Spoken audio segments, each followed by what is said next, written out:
Hello everyone, and welcome back to the 3T Path channel, and welcome back to our Gita Mahatmya series. So today we're posting a new episode of our Gita Mahatmya series, and in this episode we'll see the special powers of the 11th chapter of the Bhagavad Gita. We'll also learn about transmigration of the soul, about past life mistakes, about making up for mistakes, and about our responsibility with what's going on around us, how we can accumulate karma by not doing what we should do. So it's a very good story. So this is how it starts. Sri Shiva said, "My dear Parvati, now I will relate to you the glories of the 11th chapter of the Srimad Bhagavad Gita. It is not possible to tell its full glories, as there are thousands of stories. And I will relate only one of them here." So Shiva is saying there's actually many stories showing the powers of these different chapters of the Gita. He's just choosing one of them to explain to Parvati. Of course, these stories Shiva got from Lord Vishnu himself, who was telling them to Lakshmi Devi. And they're all, these are coming from the Padma Purana.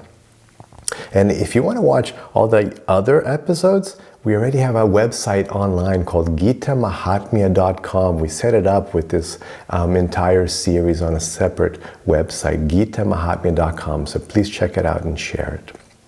So this is the story. On the banks of the Pranita River is a large town called Megankar, in which there is a famous temple of Jagat Ishvara.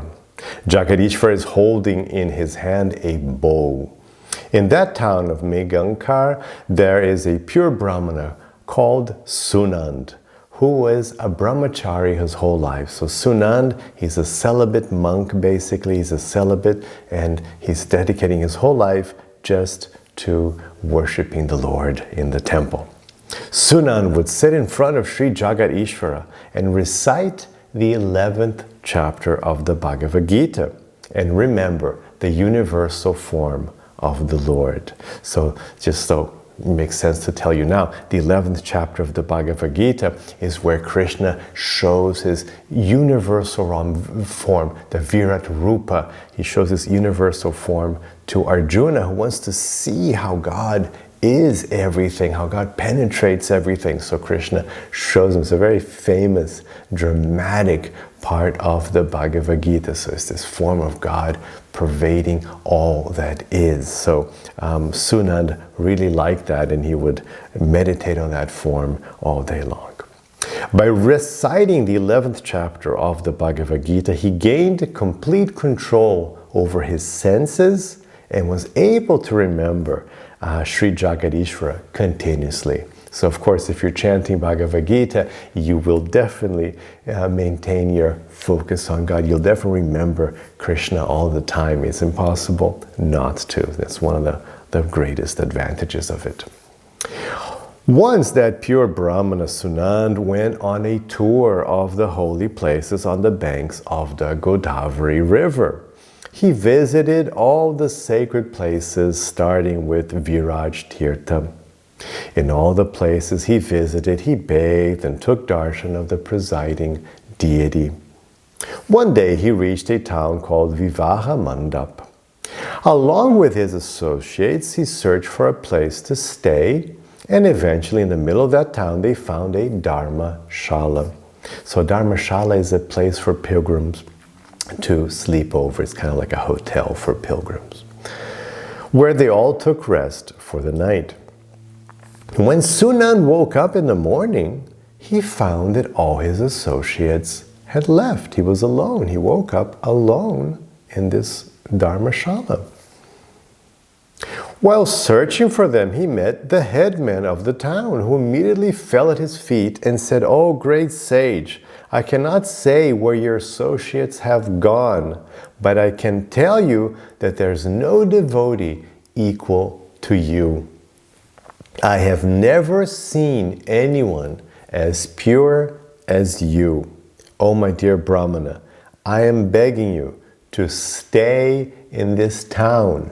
So it's very odd, right? He goes to sleep in the Dharmashala with all these other pilgrims. He wakes up alone, and he goes out, and the head of the village comes to him and says, "Oh, you're so pure, you're so perfect, please stay in this town." He's like, no idea what's going on.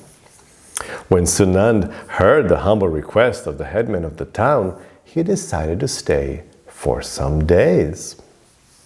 That headman made every arrangement for the comfortable stay of Sunand and engaged in his service day and night. After 8 days had passed, a villager came before Sunand, crying very loudly, and said, "Oh, pure Brahmana, last night a Rakshasa ate my son." Sunand inquired, "Where does that Rakshasa stay, and how did he eat your son?" So you'll see one of the creatures that appears a lot in the stories, in the Puranas, in the Vedas, are the Rakshasas. If you read the Ramayana, huge part as well, they're always there. All the stories, Krishna, Mahabharata, Ramayana, the Puranas, the Rakshasas. So the Rakshasas were some sort of mystical beings. There were some beings that participated in the earthly realm. And they were kind of like monsters. They were like these people-eating monsters, and they would take different shapes. So you see, like Lord Ram fights many Rakshasas as well. So you see them, they were around here. And apparently they're not exactly from planet Earth. If you see the description, they're actually from a different place, from a little higher up. They say between Earth and the sun. So there is this idea of maybe there were some sort of aliens that were coming down. I don't know. But so you'd have these Rakshasas in these stories always. The villager replied, "In this town, there's a very frightful Rakshasa. He lives in this town. And every day he was eating villagers, as and when he pleased. One day we all went to that Rakshasa and requested him to protect us, in return for which we would provide him with his daily food." So this is also a common theme that shows up in different stories. It shows up also in the Mahabharata. So some of these villagers wouldn't have proper protection. They wouldn't have a good king. So they would have to negotiate with the Rakshasa and say, "Look, you can't just keep grabbing us because it's a little scary." You see this also in like European stories with dragons. Like they may negotiate with, like, don't just keep eating randomly people. Let's organize this thing. We don't like it, but it's better to have an organized system. So they negotiated with the Rakshasa. "Look, please, let's figure something out so you don't keep eating us, in the middle of the night and day, and it's very scary." So this is their idea. It's terrible, very, very horrible idea. But what can you do? So they built the Dharmasala. They built the Dharmashala. They built this hotel for pilgrims, only so that the Rakshasa would have food. It's a really evil idea. It's like, don't eat us. We'll make this nice tourist, attraction, and the tourists will come, and you can eat the tourists. This is before TripAdvisor. They wouldn't have gotten a very good TripAdvisor score. So they built this Dharmashala, and any travelers who came here were sent to stay there, and while they were sleeping, the Rakshasa would come and eat them. In this way, we have been able to protect ourselves from this Rakshasa. You, along with your associates, stayed at that Dharmashala, but the Rakshasa would not eat you along with everyone else. Now I'll tell you why. So that's why everybody disappeared from the Dharmashala, because the Rakshasa came, as he always did, and ate everyone, but he didn't touch Sunand. And now this villager is going to tell him why he wasn't eaten. Last night, a friend of my son came, but I didn't realize that he was a very close and dear friend of my son, so I sent him to stay in the Dharmashala. Later, when my son found out, he went after him to try and bring him back from the Dharmashala. But when he went there, he was also eaten by the Rakshasa. So this is, these things don't work very well. These deals don't come out very well. So he sent this this friend of his son, and then his son went along. What? He said, no, he's a real close friend. He didn't know. So he went there to save his friend, but he must have gotten just at the wrong time, because he arrived there and it was feeding time, and the Rakshasa ate his son as well. Today, this morning, I went to that Rakshasa and asked him why he had eaten my son along with the travelers. I also requested him if there was any way I could get my son back. The Rakshasa told me, I did not know that your son had also entered the Dharmashala. Thus he was eaten along with everyone else.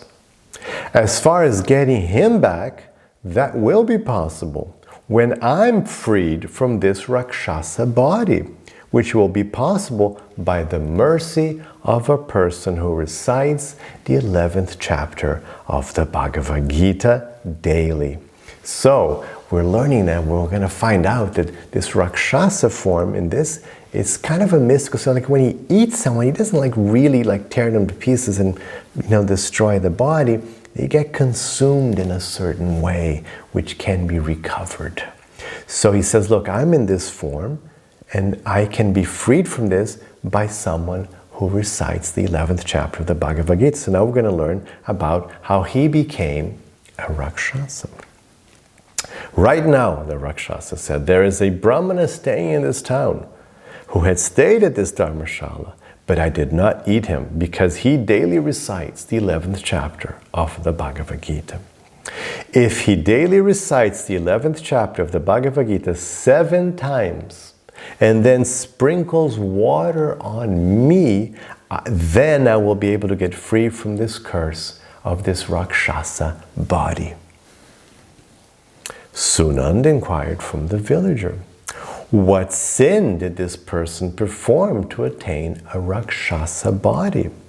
The villager replied. So this is the story of how the Rakshasa became a Rakshasa. Long ago, there had been a farmer living in a town. One day he was guarding his fields when, just a little distance away from him, a large vulture began attacking a person who was walking by. At that time, a yogi was passing by, and when he saw that person being attacked by the vulture, he came running to his aid. But it was too late. That yogi became very angry with the farmer and spoke to him as follows. One who sees others in danger from thieves, snakes, fire, attacks by weapon, etc. And even though he is capable of helping them, but does not come to help, is punished by Yamaraj. After suffering in hell for a very long time, he takes birth as a wolf. And one who helps someone in need of help certainly pleases Sri Vishnu.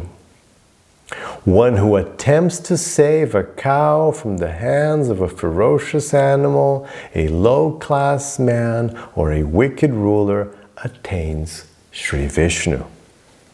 Wicked farmer, you saw that vulture attacking that person, but still you made no attempt to save him. Now I will curse you to take birth as a Rakshasa. The farmer said, I was watching the fields for the whole night and I'm very tired, so kindly be merciful to me, O gentle sage. The yogi replied, when someone who is daily reciting the 11th chapter of the Bhagavad Gita sprinkles water on your head, then you will become free from this curse. So this is a very important lesson, lots of important things here. First of all, this really is a Vedic injunction, and of course it makes total sense. If you don't act to help someone, then you become also subject to bad karma. You accumulate bad karma by not doing anything. So it's sometimes not acting also gives you karma. So Krishna uses this in Bhagavad Gita. He says, look, you can do karma, vikarma, and akarma. So sometimes you don't act. This sounds like you're not, but you're still acting, you're still accumulating karma. And sometimes you act and you don't accumulate karma when you act in proper yogic consciousness. So sometimes not acting accumulates karma, and acting doesn't accumulate karma. So it depends how you do it and why you're doing it. So that's a very important lesson for all of us. And then this is also an interesting thing when people were cursed. So we did that. If you want to see how to get rid of a curse, you should watch the last episode of the Gita Mahatmya. So if this farmer had only known about the power of the Bhagavad Gita, he could have gotten freed from this curse. But so when these people get cursed, the sages, they're actually good people. They're yogis, they're sages. So they actually mean to help people by their curses. The curses are actually beneficial in this case. So this is a very beneficial curse. He's actually very fortunate to have been cursed by this sage. But when there's these curses, it's standard practice. So if you get cursed, you should employ this tactic as well. That when you get cursed, you say, please, can we remediate this curse? They can't take the curse back. They won't say, okay, no, never mind.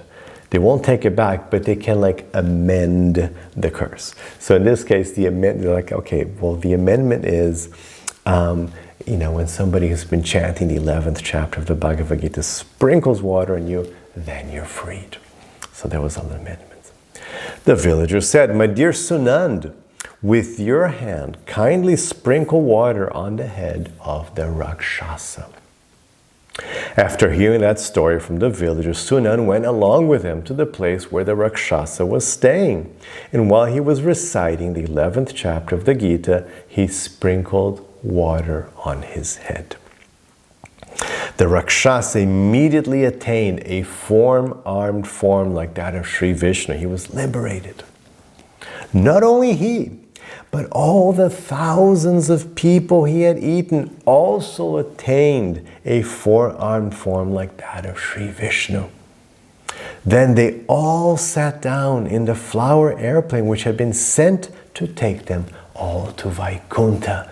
So this amazing scene, so the farmer became completely liberated of all his sins. He attained liberation.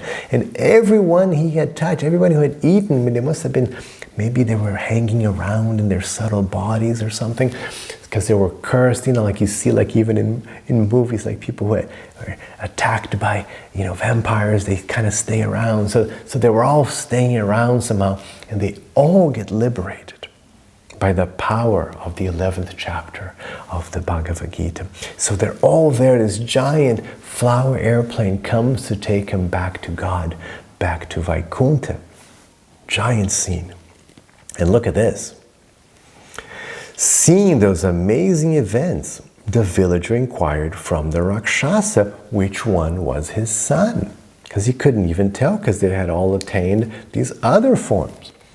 It's not like, you're going to go back to Vaikuntha in this crummy body. No, you get your proper full spiritual body. So he couldn't even know which one was his son.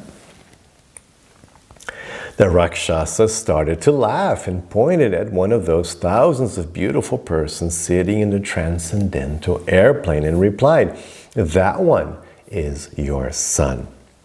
The villager requested so then the villager went to that person that was pointed out to him and requested his son to please come home with him. Hearing his father's request, the son smilingly replied, this is very good, my dear sir, many times you have been my son and I yours. But now, by the grace of this great pure devotee Sunand, I have been released from this wheel of birth and death. And now I'm going to my real home, Vaikuntha. Dear sir, kindly surrender unto the lotus feet of Sunand and hear from him the 11th chapter of the Bhagavad Gita. And you will also attain the abode of Sri Vishnu, Vaikuntha. Of this, there is no doubt. From Sri Krishna's mouth, these nectarian instructions came on the battlefield of Kurukshetra in reply to the question of his friend Arjuna. And only by hearing and reciting this discourse can one break the tight knot which is binding us to this wheel of birth and death. So that's very interesting. That happens also in other stories when we get very attached to family. Oh, my son died, my mother, my father died. Oh, I'll come back. No, when they're gone, they're gone. It's like, who are you? What are you talking about? It's over. Like in this life, you're not thinking about your past parents or your past children or your children and past parents from 1,000 lives ago. It never even crossed your mind for 1 second. You have no idea. It makes no sense to you. And that's what it is. As soon as you go, you go. This is all Maya. This is an illusion. So there's no like calling back. So I like these stories. There's also a very nice one in the Bhagavad Purana where the king brings back his son and he says like, who are you? Why are you bothering me? Just what's going on? Don't be so crazy, I'm doing something else. It's like, I don't even know who you are anymore. That's what happens. Sri Shiva said, after speaking those words full of wisdom to his father, along with all those other fortunate souls, he went to Vaikuntha. And his father learned the 11th chapter of the Bhagavad Gita from Sunand, and very soon they also went to Vaikuntha. My dear Parvati, you have heard the glories of the 11th chapter of the Bhagavad Gita, which is capable of destroying all sinful reactions. Very nice. So yes, the 11th chapter of the Bhagavad Gita is very impressive, very wonderful. Krishna showing his huge universal form, his Virat Rupa, confirming his presence, his position as God. And Swami Prabhupada would always joke that whenever you have these, because you get this a lot, people saying that they're God, people saying that they're avatars, you should come and say, please show us your universal form. And if they can't, then they're just, fake gurus. So that's it. I hope you enjoyed this and have the rest of your day with lots of peace and lots of love.